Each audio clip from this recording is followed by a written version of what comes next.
Hello warriors, स्वागत है आप सभी का अपने यूट्यूब चैनल जी दरोगा जी में। आज 28 अगस्त है और बिहार पुलिस 21,391 पद पे जो एग्ज़ाम होना था वो आज अंतिम रूप से समाप्त हो चुका है। हमारे बीच अमित तिवारी सर हैं। एग्ज़ाम का पूरा डिटेल कैसे क्या हुआ है, किस तरह से क्वेश्चन का जो भी वायरल होने का न्यूज़ आ रहा है वो फेक है या सही है, सारी चीज़ों पर सर से बात करते हैं। स्वागत है सर आपका यूट्यूब चैनल जी दरोगा। धन्यवाद।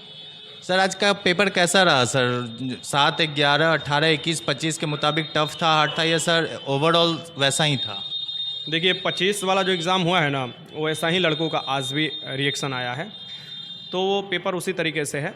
और सबसे बड़ी बात है कि 7 और 11 छोड़ दिया जाए और 25 और 28 छोड़ दिया जाए, तो 2 दिन हमको लगा जिस तरीके से हम बात किए अपने ही एक्सपीरियंस के आधार पर, जो क्वेश्चन आया उसके आधार पर, कि 18 और 21 का पेपर टफ था। हाँ, ये मानना पड़ेगा, क्योंकि हर ज़िले से वही आपको उस तरीके से आए थे।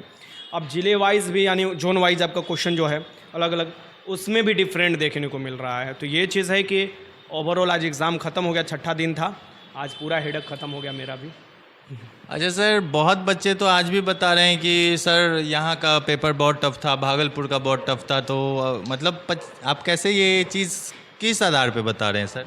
अच्छा, इसका कोई अभी आधार नहीं है जब तक पूरा पेपर नहीं आता, क्योंकि एक लड़का बोला था आज से कुछ दिन पहले कि हम चैलेंज ठोक रहे हैं कि इस दिन का पेपर करा दीजिए, अगर 10 क्वेश्चन बन गया तो हम यहीं पर हैं। उस दिन का हमने पेपर जुगाड़ किया, 100 का 100 क्वेश्चन जुगाड़ किया और मैंने कराया। तो उससे क्या हुआ? उसके चैलेंज कुछ होने वाला थोड़े ना है। लड़के, देखिए मेन बात ये चीज़ है कि लड़के बढ़ाते हैं, थोड़ा आग में घी डालते हैं कि लोग हमारा काम हो जाए, बस हमारा काम से मतलब है। मैं लड़कों को भी इसमें दुख नहीं है। सबसे बड़ी चीज़ कि आपको पेपर ही नहीं मिला है आपको, तो आप कैसे अंदाज़ा लगा सकते हैं? हाँ, इतना ज़रूर है कि 45 से 50 क्वेश्चन समझ में आ रहा है, लड़के लगा रहे हैं, बाकी 10 क्वेश्चन फिर मिड में ले रहे हैं और फिर लास्ट में तुक्काबाजी कर रहे हैं। तो ये तो आपको एवरेज चल रहा है, यानी पढ़ने वाले दरोगा भी कैंडिडेट जो भी है, PPSC भी कैंडिडेट जो बैठ रहे हैं, या आपका बिहार पुलिस कांस्टेबल कैंडिडेट जो भी हैं। अच्छा सर, आज एग्ज़ाम ख़त्म हो चुका है, बिहार पुलिस का आज अंतिम दिन एग्ज़ाम था, छठे चरण का एग्ज़ाम कंप्लीट हो गया है। सर आपको क्या लगता है एग्ज़ाम फेयर तरीके से हुआ है? देखिए, हम अब ये चीज़ तो हम कभी नहीं बता सकते हैं कि एकदम 100% फेयर तरीक़ा से। मेरे सामने जितना हुआ है वो मैंने अपना पूरा कोशिश किया। आधे आधे रात को मैंने कॉल उठाया है, आधे आधे रात को इन्फॉर्मेशन दिया गया है जहाँ पहुँचाना चाहिए।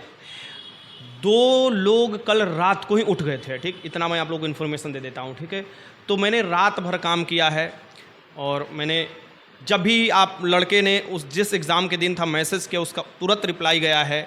तो ऐसे विद इन पीरियड आपको जो एग्ज़ाम है उसमें मेरे पास कुछ नहीं आया है। अभी एक मामला निकल कर आ रहा था, लड़का मेरा खुद क्लासरूम का बोला कि सर देखिए ये चीज़ है, तो मैं पहले ही आगाह कर दिया था कि एविडेंस जो होना चाहिए सही समय के अनुसार होना चाहिए, एग्ज़ाम पीरियड से पहले या एग्ज़ाम पीरियड के दौरान लास्ट तक होना चाहिए। और अगर उसके बाद भी आपके पास प्रूफ मिल रहा है और उसमें ये चीज़ आपको इंगित हो रहा है कि नहीं ये चीज़ हुआ है, वारदात, ये चीज़ घटा है घटना, लेकिन उससे कुछ छेड़छाड़ नहीं होना चाहिए। क्योंकि बहुत से लोग पैसा भुनाने के लिए क्या करते हैं, लोगों को कैसे बहलाते हैं कि आपको टेलीग्राम पर कोई दूसरा फोटो भेज देंगे। जैसे ही उनका एग्ज़ाम देकर लड़का आएगा, या जो इन्विजिलेटर ही उस एग्ज़ाम में जो चेकिंग कर रहा है, वो कुछ क्वेश्चन लेकर उनको भेज देगा, जल्दी जल्दी जल्दी आंसर, मतलब गूगल से सर्च कर विद इन 15 से 20 मिनट में या 1 घंटा में उस फोटो को रिप्लेस करते हैं और उसके जगह पर ला देते हैं। लेकिन वहाँ पर एडिट वाला ऑप्शन जरूर शो करता है। अगर आप टेलीग्राम से, क्योंकि व्हाट्सएप में तो ऐसा चीज़ नहीं है, टेलीग्राम से अगर एडिट वाला ऑप्शन शो कर रहा है, यानी समझिए कि वो आपको बेवकूफ़ बना रहा है। और ये जो चीज़ है जो बाहर आ रहा है, तो कहीं ना कहीं एग्ज़ाम से पहले भी किसी के पास होगा। तो अगर हज़ारों की संख्या कोई है, तो कोई तो ऐसा हिम्मत दिखाया होगा कि उसको कहीं भेजा होगा आर्थिक अपराध इकाई या किसी भी टीचर के पास, कोई भी जो जिसका एग्ज़ाम नहीं है, ज़रूरी है कि उस टेलीग्राम में उसी दिन का एग्ज़ाम वाला होगा। तो मेरे हिसाब से लड़के ही ये सब भंडा फोड़ करते हैं, और मेरे हिसाब से ऐसा चीज़ हुआ होगा तो ज़रूर मेरे पास आता, लेकिन मेरे चारों मोबाइल पर कुछ नहीं आया है। हम एग्ज़ाम के पीरियड में अगर कोई भी लड़का आकर बोलता है कि आपने रिप्लाई नहीं दिया है, तो मैं बोलूँगा एग्ज़ाम के पीरियड में मैंने रिप्लाई दिया। हाँ, एग्ज़ाम के बाद जो हज़ारों मैसेज आते हैं उसमें हम रिप्लाई देना थोड़ा कम कर देते हैं। ये चीज़ आपको देखने को, अपने तरफ से पूरा बेहतर हमने काम किया है, और बाकी जो आँख का ओझल हुआ है मैं नहीं बता सकता। सर आप 7 तारीख से लगातार लगे हुए हैं एग्ज़ाम को फेयर करवाने में, तो सर आपके हिसाब से एग्ज़ाम अभी तक फेयर हुआ है, लेकिन बच्चों का कहना है सर, बार बार बच्चे रोज़ एक ही कमेंट करते हैं कि सर OMR खाली छोड़ा जा रहा है। आपने कहा भी था सर कि 28 तारीख को एग्ज़ाम हो जाने दीजिए, उसके बाद इन लोगों का हिसाब किताब लगेगा। तो सर अब क्या आगे का क्या मतलब कुछ है आपका? मैं तो ये लड़कों से भी बोल रखा हूँ कि तुमने रोल नंबर लिखा है, हमको रोल नंबर भेजा है, तुम खुद लिखे होगे, तुम जानते होगे कैंडिडेट तुम्हारे पीछे वाला का रोल नंबर क्या है। तो मैं तो हमेशा ये चीज़ बोलता हूँ कि मैं आप जब रिजल्ट आ जाएगा तो आप आकर हमसे बोलना कि सर देखिए ये आपको गोला छोड़ दिया था, इसका रिजल्ट हो गया, अगर होगा तो, नहीं होगा तो मत आना, ठीक। तो मैं तो ये बोलता हूँ कि 28 आज खत्म हो गया, कल तक मैं बिजी रहूँगा, फिर परसों दिन से मेरा छुट्टी हो जाएगा, तो मैं अपना क्लास कराऊंगा। जो 5 सितंबर से बैच स्टार्ट हो रहा है वो मैंने अपना क्लास दरोगा वाला बैच, बिहार एसएससी वाला सब चीज़ बैच अपना जो चालू होगा स्मूथली चलेगा से। आप देखिए 1 महीना से मैंने ऑफलाइन भी बैच सब बंद कर रखा है, ऑनलाइन भी सब चीज़ प्रभावित है। तो मेरा तो यही चीज़ है कि 28 के बाद यानी आज खत्म हो चुका है लास्ट एग्जाम, अब ओमआर सीट का बैंड बजाने शुरू करेंगे, लेकिन वो चीज़ मीडिया में नहीं लाना होगा क्योंकि अंत में आएगा कि कौन क्या चीज़ है। शुरू में नहीं लाना होगा क्योंकि शुरू में जब आप जानते हैं कि शुरू में जब बात निकल जाएगा किसी के मुंह से तो फिर हम लोग कुछ नहीं कर सकते हैं। लेकिन मैं इतना आश्वासन दिला रहा हूं कि मैं अपने अंत तक इस बिहार पुलिस कांस्टेबल 21,391 रिजल्ट जब तक आपको रिटन रिजल्ट नहीं आ जाता तब तक हम लगे रहेंगे। अच्छा सर, बच्चे बार बार एक ही चीज़ पूछ रहे हैं कि OMR में सर मेरा रोल नंबर गलत हो गया है, मतलब कट कुट। बच्चों को आपने बार बार समझाया वीडियो के माध्यम से, फिर भी। अच्छा, एक और क्वेश्चन है सर बच्चों का कि वो क्वेश्चन में टिक कर दिए, तो क्या उनका कोई प्रॉब्लम है उससे सर? क्वेश्चन में अब देखो ओमआर सीट में 2 क्वेश्चन वाला मैं बता रहा हूँ, ओमआर सीट है भरने में, अगर एक क्वेश्चन का 2 आंसर है तब पर भी कोई प्रॉब्लम नहीं, वो क्वेश्चन हट जाएगा आपका, ठीक है, यानी खत्म हो जाएगा। क्वेश्चन बुकलेट नंबर और रोल नंबर, इसमें अगर तुमने 2 गोला भरा है तो मजाल नहीं है कोई रिजल्ट तुम्हारा ला सकता है। यानी एक ही रो में 2 गोला अगर आपने भरा है कोई नहीं आपका रिजल्ट आएगा। आप कितना भी पैसा फेंक दीजिए कोई फ़र्क नहीं पड़ने वाला है। आपने ब्लेड चला दिया है, आपने वाइटनर चला दिया है, ये सब नहीं करना था। ये सब मैं आपको शुरू से वीडियो बना रखा हूँ, लाखों लोग देखे हैं। मैं हमेशा यही आगाह कर रहा था कि पूरा मेहनत बेकार हो जाएगा। आज भी एक लड़के का जो फ़ोन आया वो बोल रहा है कि सर क्वेश्चन करने के चक्कर में जल्दीबाजी में हमसे गोला एगो 2 बार टिप हो गया। तो हमने बोला कि तुमको बताए क्या थे, पहला नंबर अपनी क्लास का स्टूडेंट है, कि तुमको पहले क्वेश्चन नहीं करना है, तुमको गोला इत्मीनान से भर लेना है। तो लड़के यही गलती कर रहे थे, तो ये गलती का खमियाजा भुगतना पड़ेगा।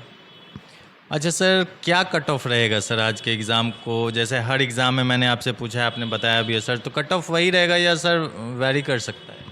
देखिए अब कट ऑफ तो ओरिजिनल तो CSBC ही जारी करेगा परसेंटाइल लागू कर कर। एक अनुमान सर, एक मैं रो मार्क्स बता सकता हूं जिससे लड़के फिजिकल में पैर खोल सकते हैं। और एक चीज़ मैं वार्न कर रहा हूं लड़कों को आपके माध्यम से, आपके चैनल के माध्यम से, कि लड़के अभी भी संशय में हैं कि मेरा 55 आ रहा है, मेरा 57 आ रहा है, मेरा 60 आ रहा है, मेरा 62 आ रहा है, मैं फिजिकल करूँ कि नहीं करूँ। ये सबसे बड़ा बेवकूफ़ी कर रहे हैं।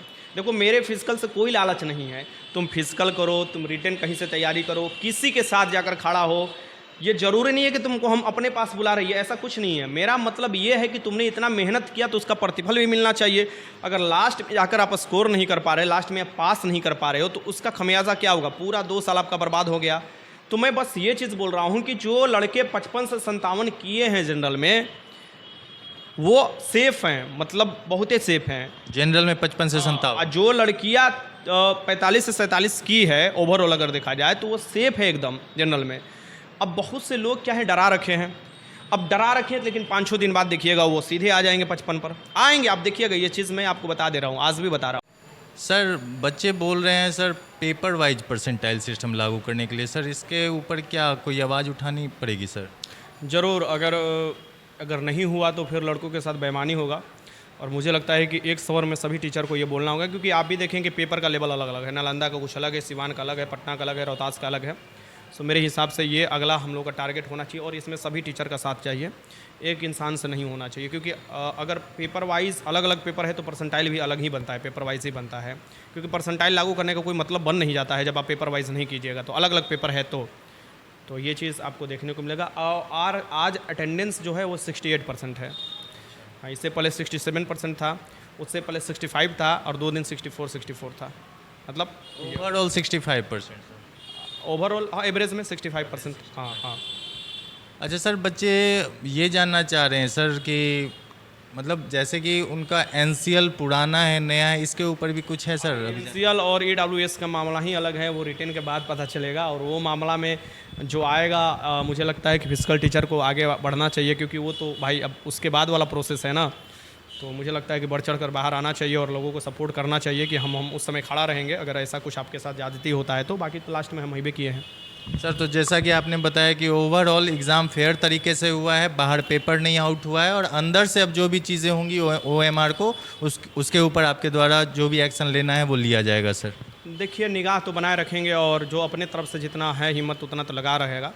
बाकी जो भी अगर ऐसा कुछ होता है कि आप लोगों का भी सहयोग चाहिए तो मैं ज़रूर आकर बाहर बोलूँगा। बाकी तो अच्छे तरीके से रिजल्ट आना चाहिए, यही उम्मीद रखे हैं, और लड़के जो पढ़े लिखे हैं उनका रिजल्ट होना चाहिए।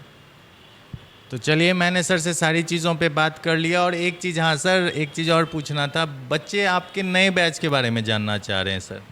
देखिए, नए बैच जो है ये 5 सितंबर से शुरुआत हो रहा है ऑनलाइन में, और वो जो है application study mood application download करेंगे तो वहाँ से जाकर देख सकते हैं, और वो वहाँ से अच्छा सर, जो बच्चे पटना में पढ़ रहे हैं उनके लिए ऑफलाइन तो होगा? ऑफलाइन बैच स्टार्ट करेंगे विधिवत रूप से। जो लिमिटेड बच्चों का ही मैं बैच स्टार्ट करता हूँ, लेकिन उनका आप विस्तृत तरीके से, क्योंकि अभी से लगेंगे तभी 20,000 भर्ती को आप टैकल कर पाइएगा, और वो भी बहुत जल्द निकलेगा, और विधानसभा चुनाव से पहले एग्ज़ाम भी ले लेगा, तो अभी से लगिएगा तो बेहतर आपको कर पाइएगा। सर करेंगे वो सिर्फ बिहार पुलिस के लिए, या फिर जो भी बैच आप ला रहे हैं सर वो केवल बिहार पुलिस के लिए रहेगा, या बिहार एसएससी, बिहार दरोगा की भी वैकेंसी बहुत बड़े लेवल पे आने वाली है सर, उसके लिए बिहार दरोगा का भी ऑनलाइन ऑफलाइन दोनों मैं स्टार्ट करूँगा और जल्द ही, और अभी तो थोड़ा और भी काम इसमें बाकी है, तो इसको कंप्लीट किया जाए। और फिर बिहार एसएससी के भी लड़के जो हैं काफ़ी ज़्यादा ये चीज़ हैं, बिहार एसएससी में भी सेटर एक्टिव हो गया है, ऑनलाइन एग्ज़ाम जब से सुना है कि सेंटर ही पूरा बुक कर लेना, तो उसका भी समय के साथ सब चीज़ इन्फॉर्मेशन दिया जाएगा। आदमी जब पटना में है चुप नहीं बैठेगा, और पढ़ाई के साथ ये भी जारी रहेगा। बहुत बहुत धन्यवाद।